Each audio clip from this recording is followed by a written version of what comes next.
buenos días. Mi nombre es Fernando Martín Consuegra y en esta presentación se va a tratar el estudio de caso del módulo 5 sobre sostenibilidad de materiales de construcción. Se trata de un edificio realizado con materiales locales. El edificio que voy a presentar hoy, el estudio de caso, se trata de una construcción realizada mediante la técnica del adobe y es un edificio para la sede de la Asociación Yeredemé de Jóvenes Madres Solteras del barrio de Taikiri, en la ciudad de Mopti, en República de Mali. Los arquitectos del edificio fuimos Fernando, yo presente, Francisco Botella e Higinio Esteban, y el constructor fue Baqueina Salamanta. La Asociación Yeredemé de Jóvenes Madres Solteras es una asociación que se fundó en Mopti en el año 1998 para la reinserción social de mujeres en situaciones de dificultad.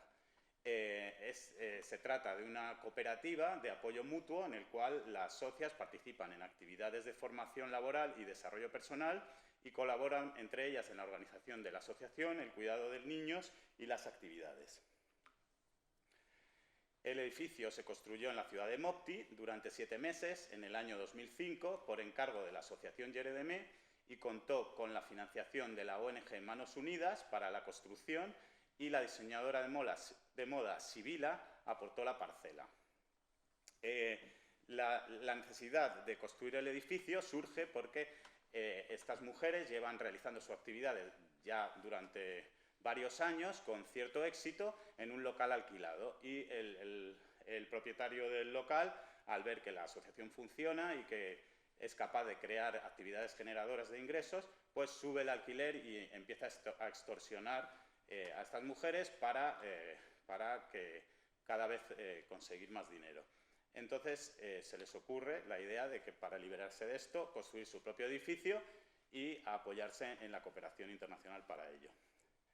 La actividad principal que se realiza es la preparación de platos para un restaurante y un servicio de comida a domicilio y transformación de alimentos, además de otras que se van incorporando poco a poco. Además, pues una de las necesidades fundamentales es que hace falta una guardería en la cual se pueda organizar el cuidado de niños y repartirlo entre las mujeres, liberando a otras para trabajar en la asociación. El lugar, la ciudad de Mopti, está situada a orillas del río Bani, en el delta interior del Níger. Se trata de un río que cruza todo el país, ¿no?, de la República de Mali y se encuentra en una zona árida intermedia. La República de Mali es uno de los países con un índice de desarrollo humano más bajo y con altas tasas de mortalidad infantil, baja tasa de alfabetización y un sinfín de problemas asociados al subdesarrollo.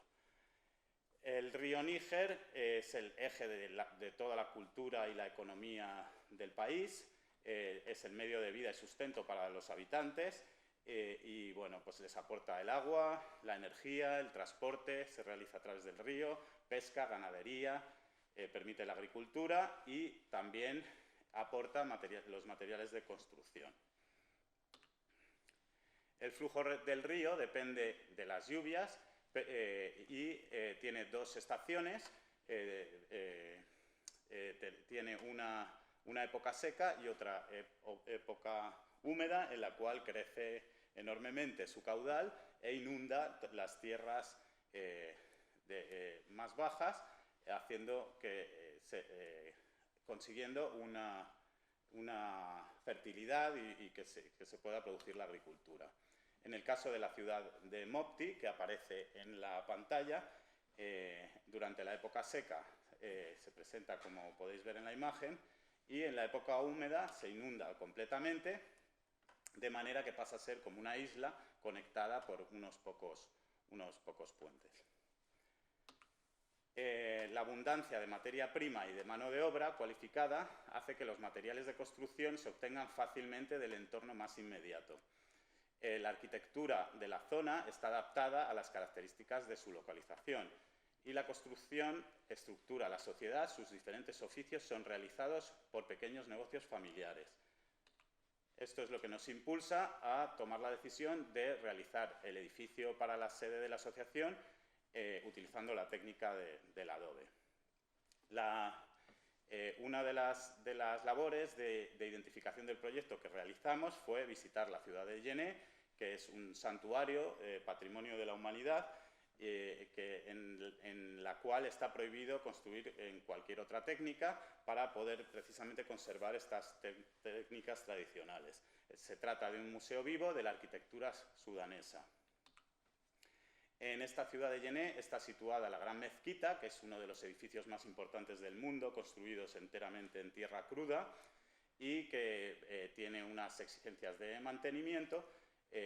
Anualmente los voluntarios de la ciudad ofrecen su trabajo para volver a recubrir toda la mezquita de barro, de manera que aguante la siguiente época de lluvias y de esta manera conservar el edificio durante muchos años.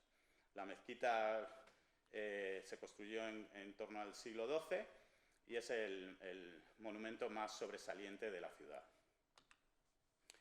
El adobe es muy sensible al agua y estas operaciones de mantenimiento son esenciales para garantizar la durabilidad del edificio. En cuanto a la forma de la arquitectura, los edificios se conforman alrededor de un patio.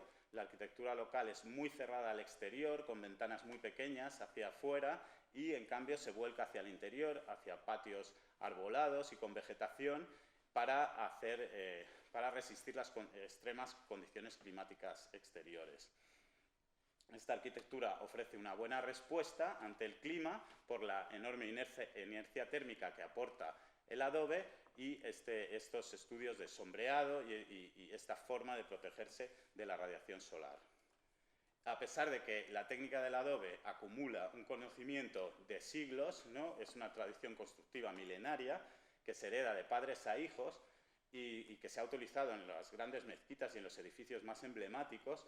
A nivel popular, este tipo de arquitectura se asocia a la pobreza y, bueno, pues una de las resistencias más graves que encontramos entre los beneficiarios del proyecto fue que aceptaran esta técnica como válida para la construcción del edificio de su asociación.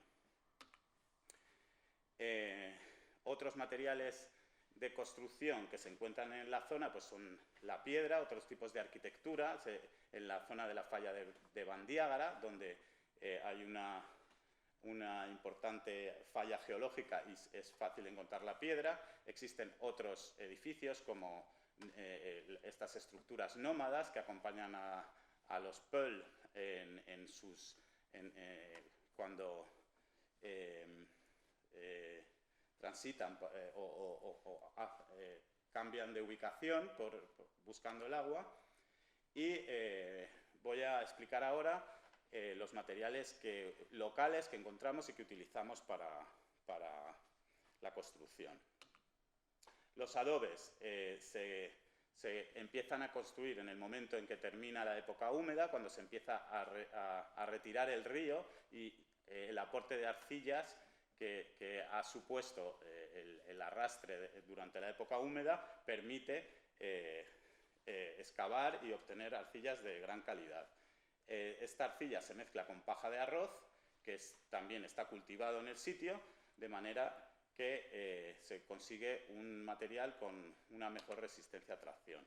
Los ladrillos se fabrican a orilla del río, se voltean cada 24 horas para tener un secado homogéneo y como decimos, está realizado en las mismas orillas del río y su comercialización sustenta la economía de pequeños grupos familiares y se realiza en el entorno inmediato de la obra, con lo cual el gasto en transporte es mínimo.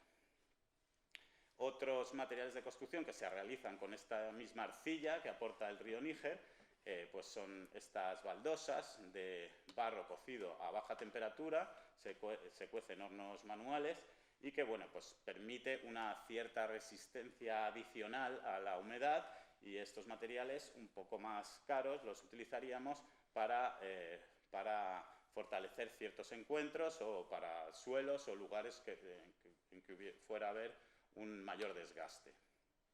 En este caso es el suelo del patio. El transporte se realizó en burros, sin emisiones de CO2 ni consumo de carburante, y bueno, pues el constructor decía que esta era la mejor manera de transportarlos porque el paso del burro permitía que no se rompieran los ladrillos, mientras que al llevarlos en un camión, pues los saltos y los boquetes en la carretera hacían que se rompieran una cantidad mucho mayor de ladrillos.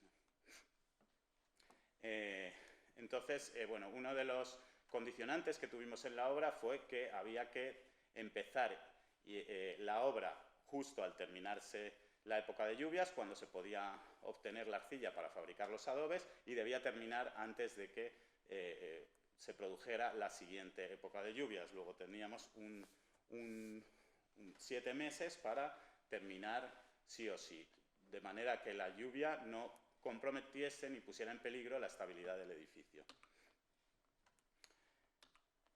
En cuanto a la utilización de materiales importados, si bien el objetivo era utilizar la mayor parte de materiales locales posibles, sí que se aceptó su utilización en ciertos aspectos, ¿no? En el caso que se está viendo en la imagen, pues todo el encabezado de los muros está recorrido por un zuncho de atado realizado con hormigón armado, de manera que nos garantiza el atado de esos muros y nos permite abrir huecos más grandes y apoyar las vigas con una mayor estabilidad. El uso de materiales importados ha tenido también muchos ejemplos de mala utilización. En la imagen se puede ver la mezquita de Mopti, en la cual se recubrió un edificio enteramente construido en tierra mediante mortero de cemento. Esto hizo que la diferencia de dilatación por las altas temperaturas a las que está sometido la superficie de la fachada, pues hiciera que se resquebrajara, que se generaran grietas en el mortero, por el cual entraba el agua y lavó la estructura original en barro, dejando un cascarón vacío, ¿no? Este edificio se tuvo que restaurar, y al observar estos casos, pues comprendimos que la solución tradicional había que llevarla hasta el final, ¿no? No se podían usar híbridos. En la imagen se puede ver una cubierta tradicional de barro y madera ya destruida. Las estructuras de barro colapsan con el agua ante la falta de mantenimiento y, bueno, pues vuelven a la tierra de la que vinieron, ¿no? Y, bueno, pues precisamente por esto, pues una de las características más valoradas de la construcción en bloque de hormigón por las personas locales era que no tenían que invertir en ese mantenimiento, ¿no? En la imagen que se puede ver, pues es un ejemplo de un edificio que, para conseguir una mayor resistencia al agua, se ha recubierto con estas baldosas cerámicas cocidas a baja temperatura, y el resultado pues es nefasto, ¿no? El proyecto del edificio para la sede de la Asociación Yeredemé se construyó en el barrio de Taiquiri, se integra en el barrio y tiene una fachada principal de dos plantas, con el cuerpo del edificio que tiene 2 plantas, y una fachada trasera con una sola planta, donde tiene la entrada de servicios, salida de basuras y un poco operativa, ¿no? Tal y como observamos en la visita a los edificios de Yené, se estructuró la casa como alrededor de un patio ajardinado que funcionará como espacio vividero, será nuestro restaurante, y permitirá refrescar el aire para que entre a menor temperatura en las estancias. La planta se realizó en forma de C, puesto que la parcela tenía una forma un poco compleja, Y bueno, la planta baja albergaba los servicios más públicos, una tienda, el aula de formación, las cocinas, una despensa, un patio exterior para la cocina, separado con el patio de restaurante a través de la escalera, y unos aseos públicos. En la planta alta solamente se construyó el cuerpo central que da a la fachada principal y se utilizó la terraza como restaurante y como espacio para el secado de alimentos. En la zona cubierta están las estancias privadas para las mujeres con su guardería y sus aseos. En este esquema se puede ver un poco cómo las ventanas exteriores se ubicaron con mayor altura y pequeñas hacia el exterior, de manera que el aire fresco del patio entra por los huecos que son más grandes hacia el interior y el calor se evacúa a través de la fachada. Y también se incluyeron múltiples celosías para reducir la radiación solar que entrase. Todas las estancias del edificio cuentan con ventilación cruzada, con sus entradas y salidas de aire, para que esté ventilado en todo momento. En esta imagen se puede ver la veranda, el pasillo distribuidor, que también cuenta con celosías para reducir esa radiación solar. En cuanto a la construcción, la ejecución de la obra, voy a comenzar explicando la cimentación. Se realizó una primera zanja de 60 centímetros, de 60 por 60. Se trata de una cimentación corrida, realizada con hormigón ciclópeo, y consta de un cimiento enterrado y un sobrecimiento.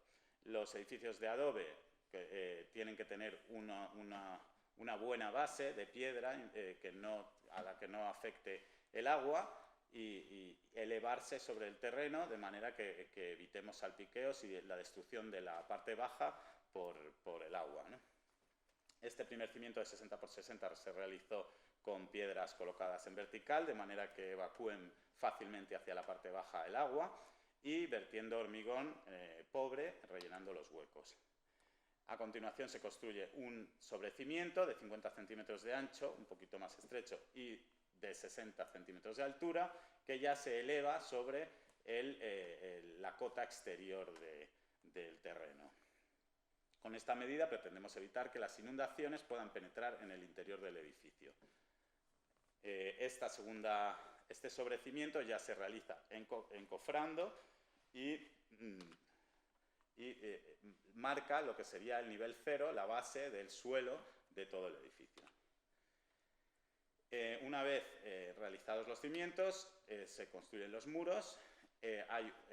La primera parte también se realiza en piedra, esta vez en mampostería, y sobre el sobrecimiento se construyen arranques de 30 centímetros de altura para proteger también la humedad capilar ascendente desde el terreno en la época de lluvia.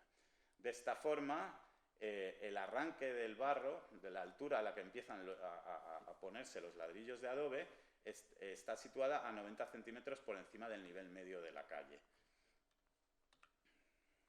Aquí pueden ver unas imágenes de cómo se construyó este muro de mampostería. Y una vez realizado este arranque de piedra, se pone la primera hilada de ladrillos de adobe. Se moja levemente tanto el ladrillo como la base del muro para que haya una mayor adherencia. A media altura del muro, la técnica tradicional sudanesa prevé colocar unos palos de madera, de corta escuadrilla, de manera que si se producen fisuras desde verticales, se interrumpan en ese momento. Aquí se puede ver el nivelado de los muros, y una vez llegado a la coronación, se sitúan los dinteles en madera de palmera, y se realiza el funcho de atado que recorre todas las cabezas de los muros, como he dicho. Este funcho, en este caso, se realizó de 15 centímetros de altura y tenía 3 armados del 10 que lo recorrían horizontalmente. Esto también nos permite una cierta flexibilidad para la apertura de huecos más grandes y para apoyar los forjados bien nivelados, ¿no? La idea original era realizar un forjado tradicional, como el que aparece en el dibujo, que es enteramente realizado en madera. Aquí en esta imagen se puede ver, pero bueno, pues este sistema consume muchísima muchísima madera, y cuando nos encontramos en el lugar vemos que la madera es muy cara, que estamos en un país con un grave problema de deforestación, y sentimos la necesidad de reducir esta cantidad de madera. Para ello introducimos el segundo material importado que se utilizamos en la obra, que fueron vigas de acero IPN.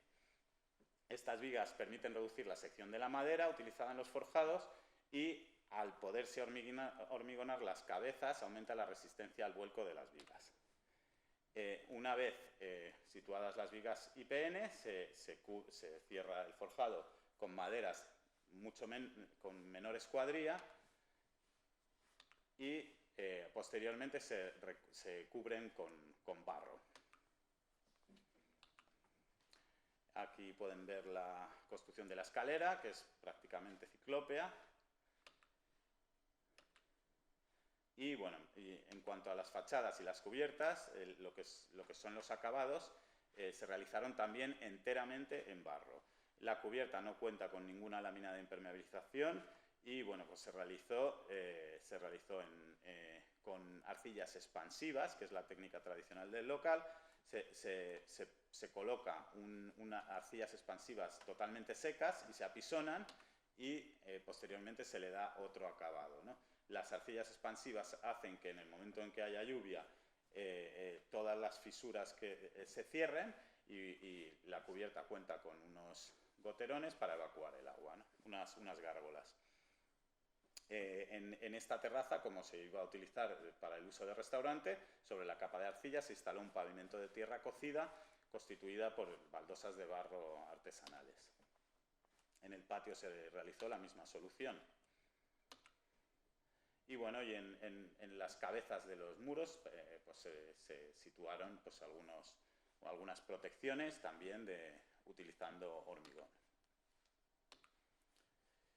Aquí el sombrajo, el porche de la terraza para tener sombra en el restaurante. En las escaleras, en los peldaños, también se utilizaron pues, perfiles de acero para proteger las esquinas. Y el agua de lluvia, como digo, se evacúa a través de gárgolas de terracota que las expulsan lo suficientemente lejos del muro como para no dañar la base. En cuanto a los revestimientos de la fachada, se utilizaron dos tipos, uno para el exterior y otro para el interior. El revestimiento exterior se llama crepissage, es una solución tradicional de barro, y rechazamos el uso de los morteros de cemento. En este depósito improvisado aquí en el exterior, en la fachada, se deja fermentar durante 15 días una mezcla de barro arcilloso, arena, cáscara de arroz y excrementos de ganado, que al fermentar produce un barro que tiene mucha capacidad este barro se aplica con las manos, y pues se realizó en escaleras. Los agujeros que quedan en la fachada son para poder poner andamios y poder reparar y reponer este recubrimiento tradicional. Este es el resultado final. Y este es el resultado final unos años después, que unas visitas nos enviaron fotos de cómo estaba el edificio en qué estado.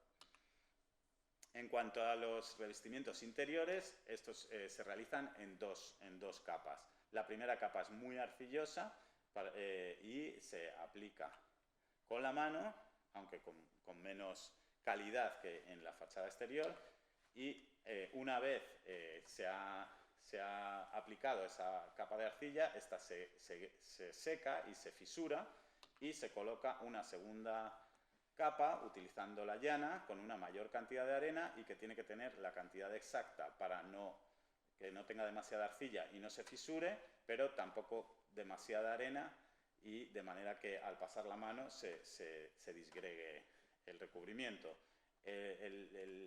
Los trabajadores que realizaban estos recubrimientos son los más especializados de la obra, son los que llevan más tiempo, y bueno, pues es una de las técnicas de recubrimiento son las que exigen una mayor tecnología, una mayor calidad, ¿no?, de obra. En este caso, en la cocina y en algunos lugares se pintó, se usó pintura para proteger las partes que estaban más accesibles, y para el control solar se fabricaron en obra celosías también de mortero, con cemento. En cuanto a las instalaciones, pues el edificio estaba equipado con un grifo, ¿no?, para lavar en el exterior, siempre tratando de alejarlo para que las posibles fugas de agua no dañen los muros de adobe, y se realizó una fosa séptica tradicional, puesto que el barrio todavía no cuenta con saneamiento, ¿no? Aquí se puede ver la zanja donde se excavó la fosa, en el patio que se utilizaría como cocina, y bueno, pues el saneamiento, se realizaron redes separativas para poder reaprovechar las aguas grises, y bueno, pues las aguas negras iban a la fosa séptica y tienen un tubo, de manera que cuando desborda, pues vienen unas personas a vaciarla, ¿no? Y dejamos unos tubos a la espera de que la red de saneamiento pase por este barrio y poder conectar el edificio. La fosa séptica se tapó con losas también prefabricadas in situ. Y bueno, pues finalmente pues, unas imágenes del edificio en uso, 10 años después, que han sido facilitadas por las visitas que han tenido la amabilidad de mandarnos imágenes. La vegetación ha crecido, consiguiendo un espacio del patio mucho más fresco, y bueno, se ha sustituido el sombrajo por otro mucho más eficiente y más relacionado con la arquitectura local.